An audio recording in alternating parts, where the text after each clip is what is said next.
Writing is a skill which you develop over time and with practice. There are many writing styles which you use for different types of copies and for different purposes. Today, I'll talk about one of the writing styles that requires a good deal of planning, research, and practice to master it, known as academic writing. To know it better, let's first find out what is an academic writing style, who uses it, and what's the purpose of writing in an academic style.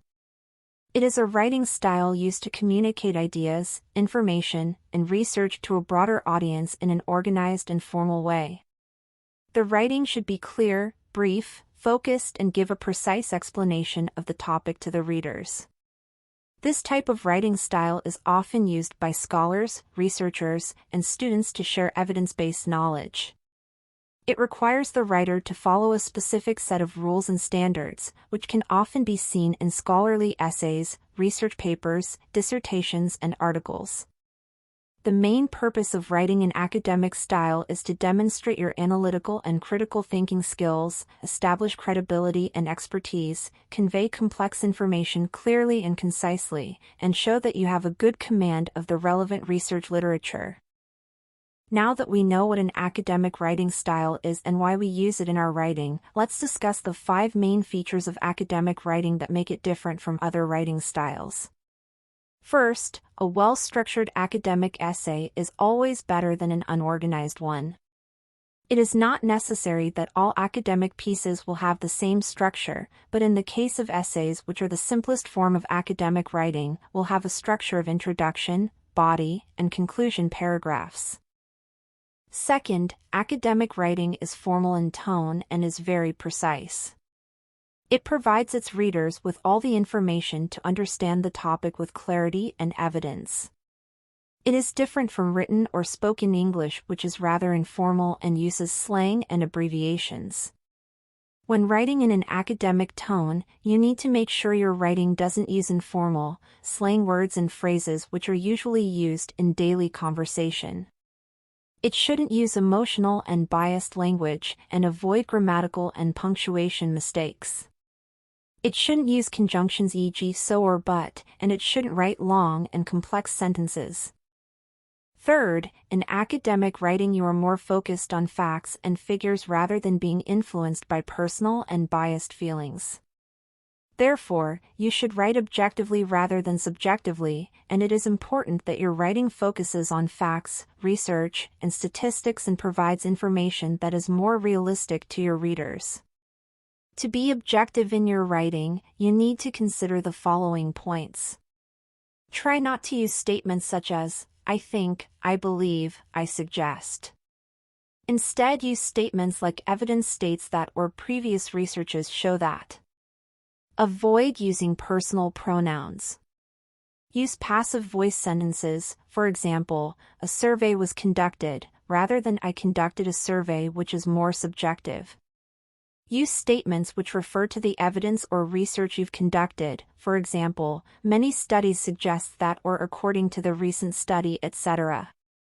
Fourth, in academic writing, you need to be more precise and accurate in communicating facts and figures. For example, instead of writing lot of correspondent, you can clearly mention the number of respondents. Also, certain words and terms are also considered to be vague for educational writing.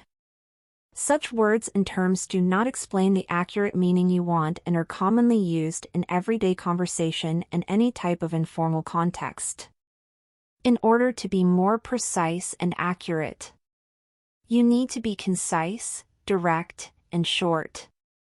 You need to avoid using long descriptive statements. You need to evade meaningless words which do not add any sense in the sentence. Fifth, your argument should be supported by evidence and facts. The opinions and arguments used in your writing must be in line with the reasons, statistics, and information stated by experts in the respective area of interest. Each fact and figure must be used from credible primary and secondary sources and cite properly within text. Presentation of your paper is as important as the research you are explaining. One must understand the different academic formatting styles that have developed over the years for citing sources and drafting papers in a specific format. Let's find out some of these commonly used formatting styles and the differences between them. American Psychological Association, known as APA style, is a formatting and citation style commonly used within the social sciences, sociology, and psychology disciplines. Modern Language Association, known as MLA, is a formatting and citation style commonly used within the disciplines of literature, language, arts, cultural studies, and other humanities studies. Chicago Manual style is a formatting and citation style mostly used in the disciplines of history, philosophy, religion, and arts. The author date system, also known as the Harvard system, is a commonly used method of formatting and referencing for science subjects. Oxford is a formatting and citation style that uses a note citation method. In this method, an author uses footnotes instead of in-text citations with author, date, and page number. This style is mostly used in legal or law writings. ACS is the publication style developed by the American Chemical Society and commonly used in chemistry writing. Australian Guide to Legal Citation, known as AGLC, is a footnote citation style specifically designed to identify legal sources. National Library of Medicine, known as NLM, is writing style guide is often used for writing and citing works in the field of medicine. Using academic writing style is essential for researchers and students to learn in order to excel in academic careers. It helps you to write and present your writing in a more analytical way supported with research and studies. It allows you to analyze, think critically, and increase knowledge on the topic under discussion. This is the end of my today's tutorial, and I hope you have enjoyed the video. If you have any questions or need help, feel free to contact or leave a comment below. If you find this video informative, do not forget to like it and subscribe to our channel. Thank you for watching and see you soon in a next video.